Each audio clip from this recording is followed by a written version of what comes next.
La Trobe University is a champion of the United Nations Principles of Responsible Management Education, and therefore the MBA program, of which I am the director, emphasises responsible leadership, corporate governance, business's role in society, and diversity and inclusion.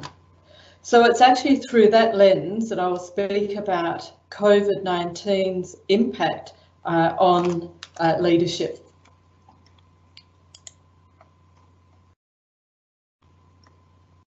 First of all, I'll talk briefly about why we've had a shift in our leadership approach and why shared leadership and agile practices have been occurring.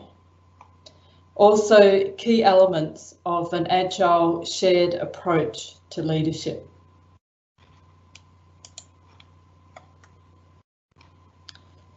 As has been spoken previously, COVID-19 pandemic is speeding up digital transformation. It was happening, but this has certainly brought it forward for many of us as people in society are looking for access to goods and services that they can't get because of the restrictions of going either into a retail store or indeed other services that people are looking for. And of course, as we've spoken about, education has been very much impacted by people needing to access their education in a digital format. The other is, of course, we've been working remotely from home under many circumstances. So in this case, employees need to be empowered and enabled to respond effectively to day-to-day operations, issues and business opportunities as they arise.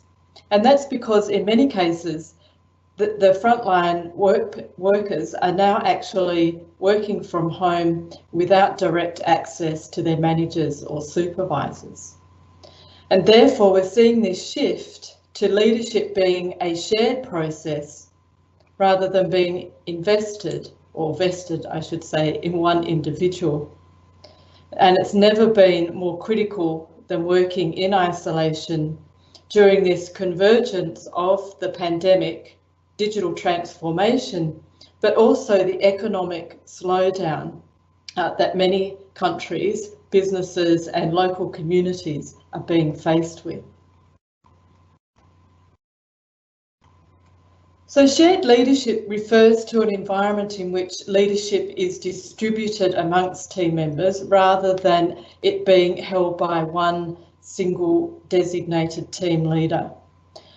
And what happens is that the team members voluntarily offer to actually influence each other within the group, but with a shared set of goals and purposes. And it's been spoken about already this evening about how important it is for this to work, for there to be very clear strategic direction, goals and guidance. A shared leadership approach also relies on individuals recognising the need to step up and influence. I too would like to share a small story about my daughter at the age of 12 when she needed to write an essay about leadership. At the time, she was wanting to put in her submission or application or lobbying to be part of the student council. And in order to do that, she had to write an essay on leadership. And I said to her, oh, terrific, this is a topic that's really dear to my heart. Let's investigate, or let me talk through with you whether you think leaders are born or made, which is a common argument some years ago in leadership. Well, she took one deep breath and said to me, Mum, I've already thought about that and we've talked about that in class. And what I've decided is that you choose to be a leader. So it's again through that lens that I've seen a shared leadership model work really well when individuals recognise that they need to step up. It's the recognition of their ability to influence that then leads to this agile leadership. So where the two leadership models or practices have often been talked about separately, we've seen through this pandemic and digital transformation and the need to pivot business, a need for those two to come together. Then when this is coupled with an agile mindset and agile processes, like the ones that have been spoken about in universities, then the employees feel that they have got the authority to deal with those immediate responsibilities with very little or no supervision in some cases while they're working in isolation. So how come this has actually just been occurring instinctively? Because this is something that we were put upon this, and people did step up, and no more so than in the education sector, where in 1 week, many universities just closed their doors for business and said, when we reopen, all of our programs will be online. That meant that every academic and support function in the universities worked towards at least 10 weeks being programmed so that students could continue their education online seamlessly, with their still keeping to the timelines of having their results given to them at the end of their semester. So in that case, you can see that people were empowered, they were trusted to act on their own, but they needed to reach out to each other and collaborate. And that's because we have this need for social support. So as we retreated to our home offices, there was a need for this sense of connection in a remote working community. So people were reaching out to colleagues for support and to bounce ideas, not knowing that what they were doing was actually sharing leadership. There was a sense of mutual accountability, that in that way that the risk was shared amongst the group and joint decision making. Whilst managers were often busy having a look at the strategic direction of the organisation, looking for strategies for it to survive. So the frontline teams were working autonomously, remotely, and together. Often the senior executives and managers were working on the strategic initiatives that had to be put into place very quickly. Our university is a classic example of that. Yesterday morning, put up on our website is our new strategic direction for 2020 to 2030. That has only taken 3 months to put together. It was done very open, transparent, through digital means in which we could communicate with the Vice-Chancellor and his executive team. And within that 3 months, we now have our future direction of the university. So while we were working on the front line, customer service and client input, and working with our colleagues to make that happen, the senior teams were working on this strategic direction. Very, very vital to be able to quickly pivot your business during this period of time. What it's also enabled us to have is this voice of authority. So the sheer need for us to make decisions for our customers, our students, our clients without direct supervision has meant that people have felt that they have got a voice in this period of time. And one of the difficulties often for leaders is actually giving up this authority, but this has been reduced in a crisis such as COVID-19 pandemic. And again, emphasised by the fact that day-to-day business operations call for people working in isolation to continuously solve the problems and come up with solutions as they arise.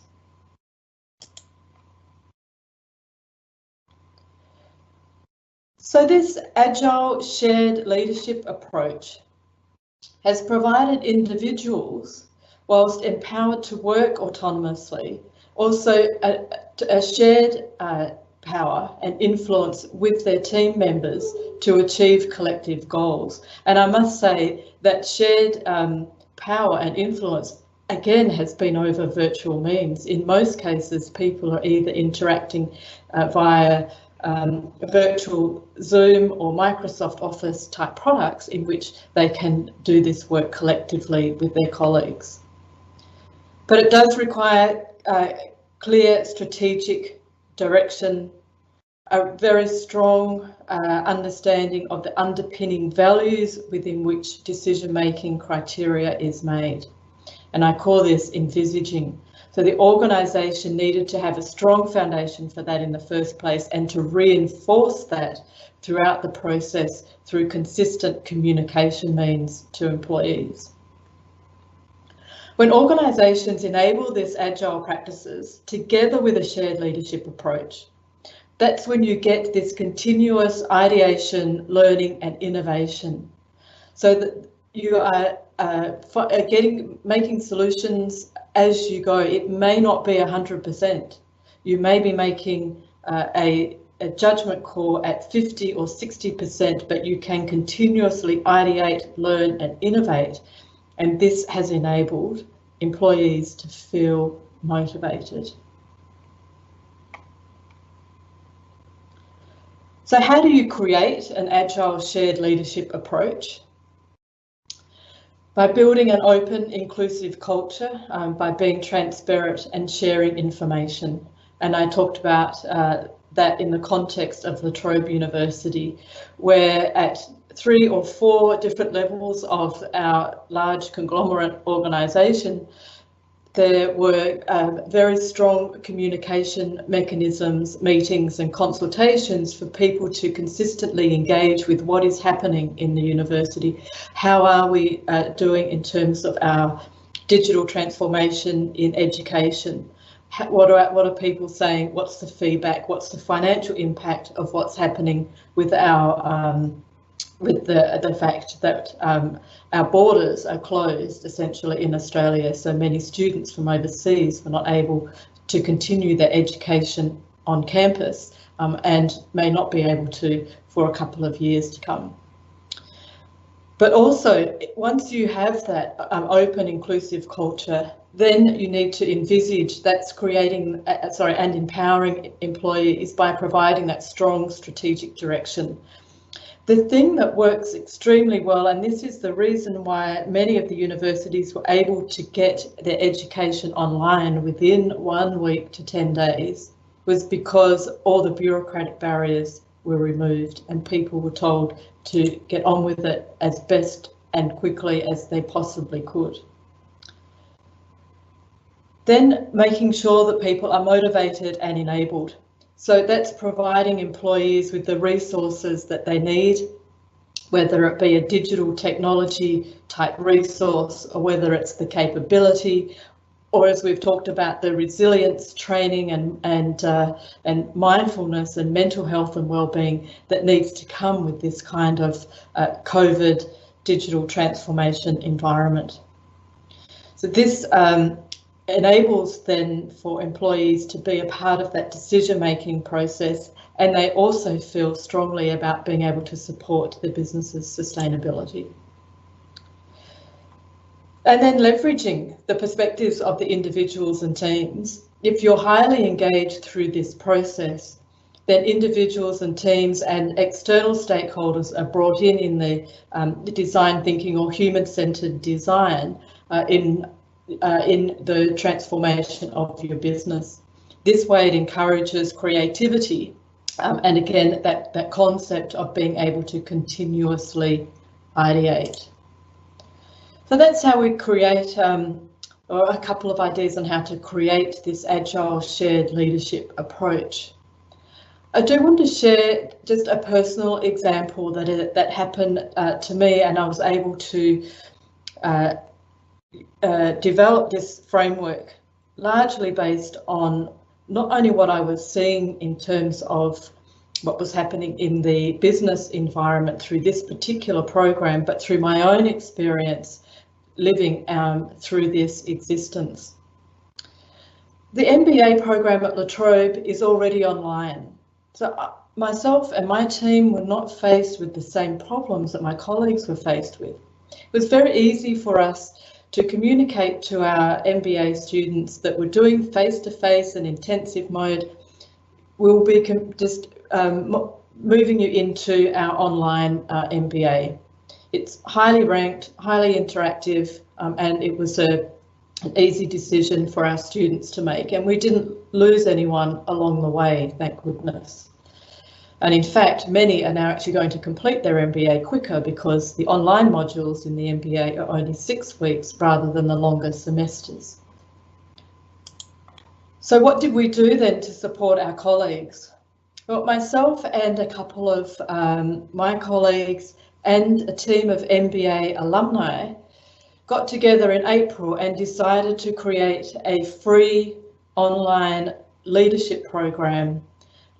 In the first instance, it was largely for the La Trobe partners. Some of our key partners, particularly in the football codes, in the arts industry, such as Australian Ballet and the National Gallery of Victoria, these institutions were closing down and standing down their managers. So we reached out to them and said, would you like us to create something that will keep your managers busy during this lockdown, not knowing how long this period was going to be, of course. So I created this with some colleagues over the Easter break. In our typical learning management system, we were able to pull modules from our MBA program. It was a relatively seamless activity to do. We launched it to the partners, and within a couple of days, more than 150 signed up. And it was at that point that we reached out to the Vice-Chancellor to let him know that this was happening. And he said, Jed, I wouldn't mind if you made that go public. Do you think you can cope with it? So I said, yes, okay, we'll give it a go. Well, as of today, we have 11,500 participants undertaking this program from around the globe. It essentially went viral and showed us that there was a very strong need for businesses to take this up. We have just about all industry sectors represented, and what people are saying on there are some of the key elements that I talked through earlier. They were feeling